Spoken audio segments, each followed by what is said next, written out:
Chapter 1. The Witch Behind the Mirrors. The Odd Sisters were caught in a perpetual twilight. In the land of dreams, all was chaos, rhythm, and magic. Their mirror chambers seemed smaller and more confined now that Circe had turned all their mirrors black. It was their punishment for the role they had played in Gothel's story, and for the deaths of Maleficent, Ursula, and the Queen Grimhilda.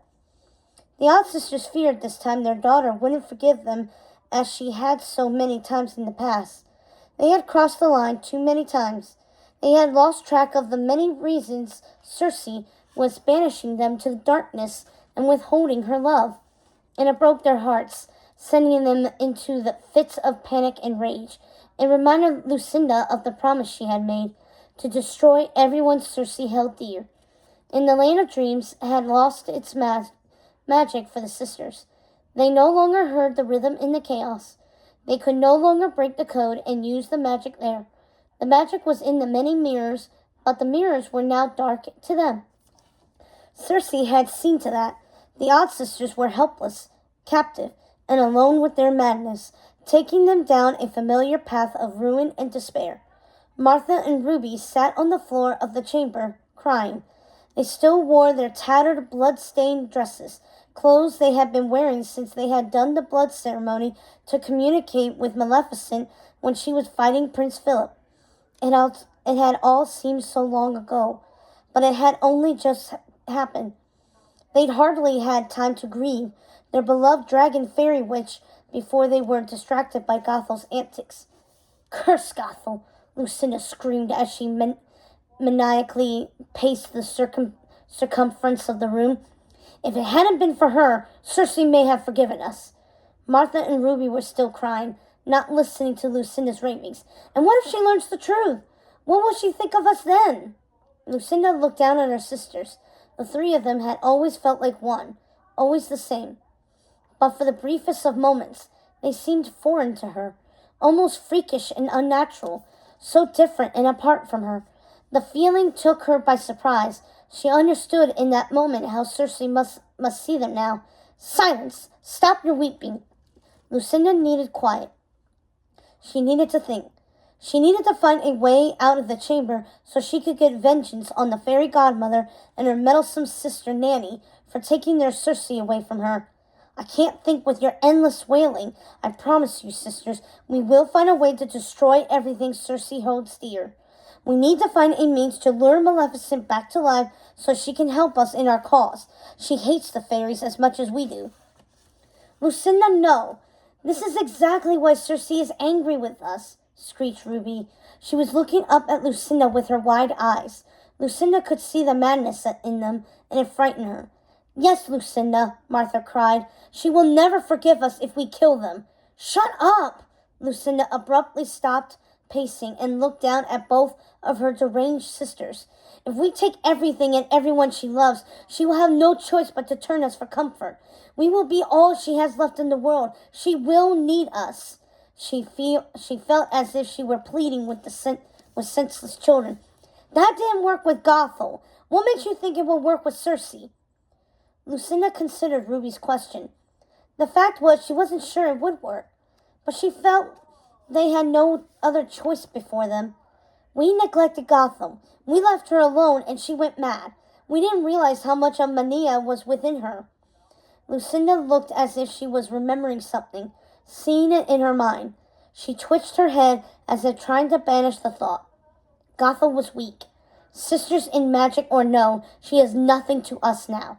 She refused to give us the flowers so we could save Maleficent. She's to blame for Maleficent's death. Surely Circe will understand if we bring Maleficent back. "We should just wait," said Martha. "If we wait and do nothing, as Circe asked, she will forgive us eventually. She has to." Lucinda waved her hand at her sisters, forgetting they no longer had magic in this place. "Silence! I will not wait on the judgment of fairies." "What do you mean, the judgment of fairies?" asked Ruby and Martha at the same time, getting on their feet. "Do you think the fairies won't have a say in all of this? This is their perfect opportunity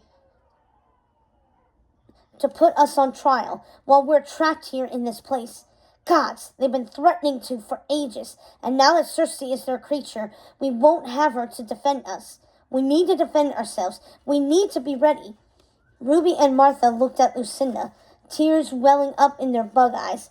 Circe isn't the fairy's creature. Of course she is, spat Lucinda. She's turned against us for the love of Nanny and her horrible sister, the fairy godmother. They've asked her to be an honorary wish-granting fairy.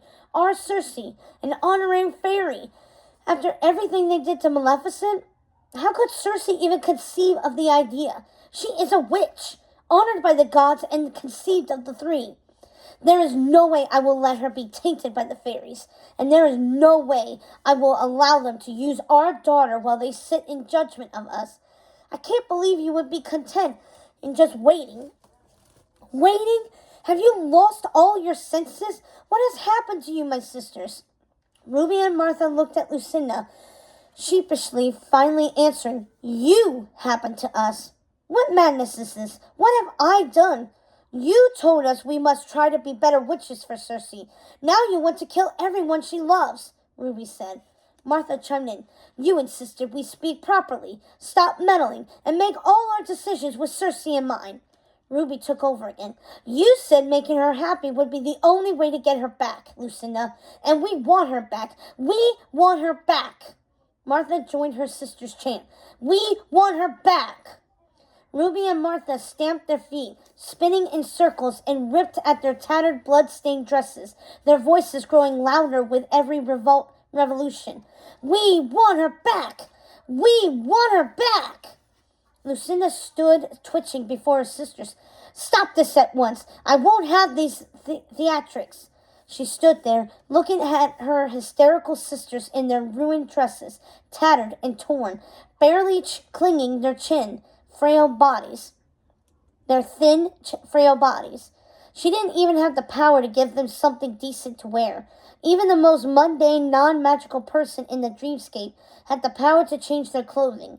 But Circe had taken everything from them, including their dignity. Still, Lucinda knew her sisters were right. She had said those things. How was she going to make Ruby and Martha understand it was time to change their methods? Time to be the powerful witches they were. At long last, it was time to leave the dreamscape and reclaim their rightful place in their own lands. But Lucinda wasn't sure her sisters were ready to hear the truth, so she kept it to herself. Her sisters had always been fragile, but she feared for their sanity now more than ever. She had been keeping a secret from them for their entire lives. To tell them now would almost surely mean disaster. It was a secret she hoped even Circe wouldn't learn. As much as she loved her sisters, she knew their wills were too weak to keep something like this to themselves. Oh, they knew part of the story, but they didn't know the most important part. And it could destroy them all if Circe found out. And that was why, more than anything, they needed to get out of this place. They needed to destroy Gothel's library. Sisters, listen. I am the eldest. I need you to trust that I know best. Her two sisters started to laugh. Oh, Lucinda knows best, cackled Ruby and Martha. Lucinda knows best. Did you hear that? Sisters, please, use all your will and try to listen to me. This is important. But Ruby and Martha kept mocking their sister with their chant, Lucinda knows best. Lucinda knows best. Without her magic, Lucinda was forced to put her hands on her sisters, taking each of them firmly by the neck and lifting them off their feet to dangle like helpless ragdolls. You will stop this at once and listen to me. The room started to rattle and shake, causing the mirrors to vibrate and bow until they nearly shattered. Lucinda released her sisters to the ground, where Martha clung to Ruby in fear. What's happening? Lucinda, stop! We will listen to you! Oh, Lucinda, we are sorry. Please stop this. Lucinda went rigid, silently considering the room, considering the mirrors. Something was wrong. She searched each mirror for the witch she was certain lurked behind one of them. The room continued to shake. Lucinda, please! Ruby and Martha clung to each other. We promise to do whatever you say. Don't break our mirrors. It's all we have. This isn't my magic, you fools. We have no magic here. Now get back. Behind me. Now. Lucinda pushed her sisters behind her and stretched out her arms.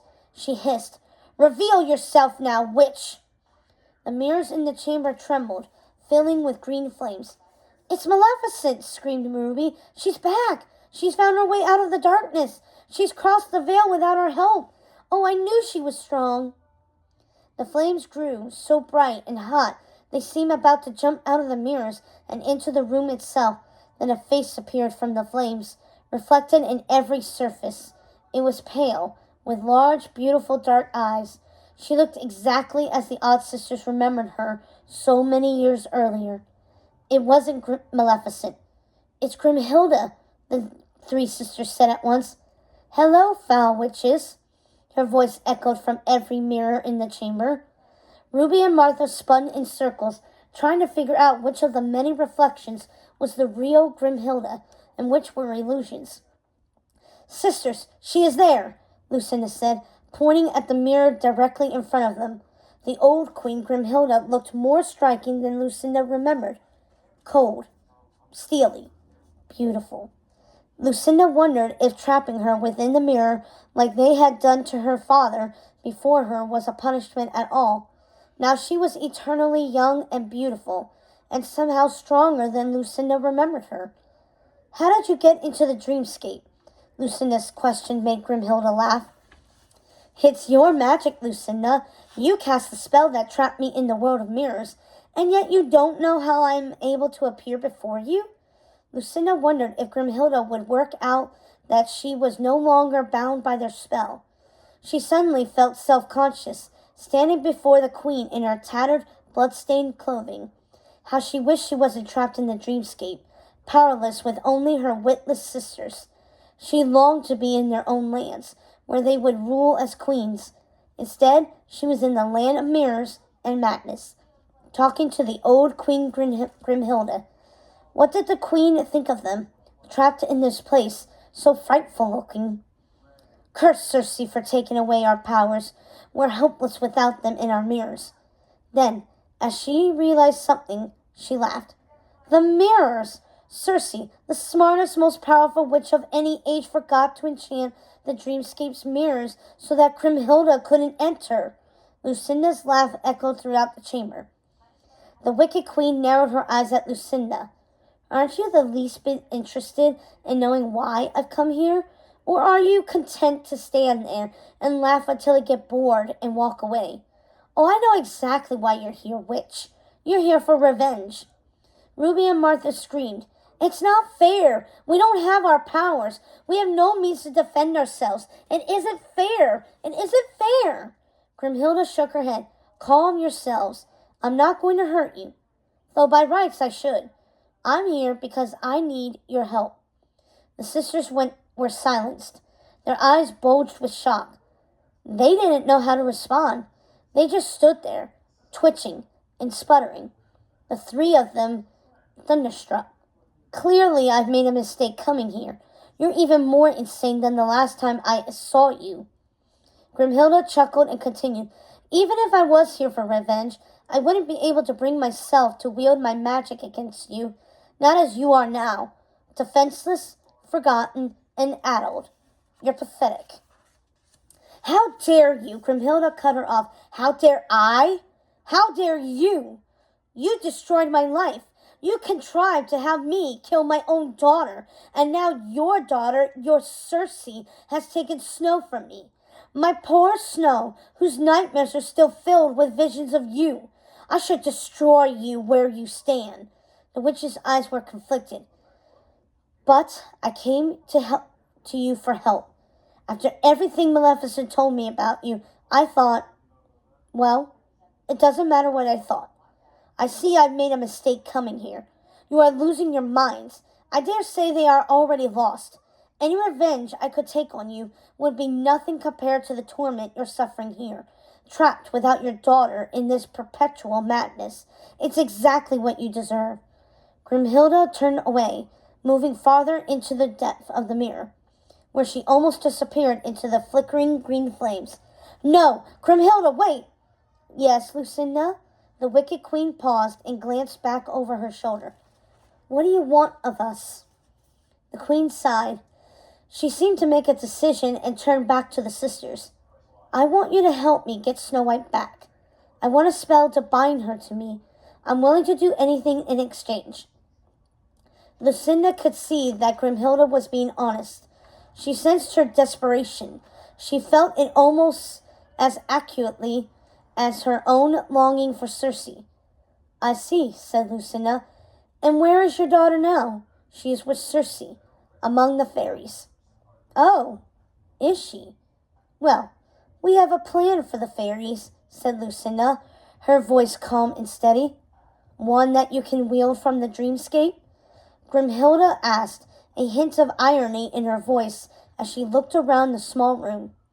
"With your help," Lucinda said, smiling, "and you promise my daughter won't be harmed." "We promise no harm will come to your daughter." "Are you willing to be bound by those words, by blood and by magic?" the old queen asked, looking at them through narrowed eyes, as if it would help her see whether they were telling the truth. Lucinda smiled at her sisters, who smiled back at her in agreement. "We will happily bind ourselves to that oath." "Then tell me what you need me to do." "We need you to find one of Maleficent's birds," said Lucinda. "I think I could do that," said Grimhilda, with a wicked grin the odd sisters recognized. It was the same grin they'd seen on her face after she had drunk the potion that had given her years before, on the day she ordered the huntsman to murder Snow White. Lucinda was pleased to see Grimhilda hadn't lost her hate. It was blazing inside her like the fires of Hades. Lucinda didn't know if she could trust Grimhilda, but perhaps coming together would bring them the one thing they both desired even more than revenge: their daughters.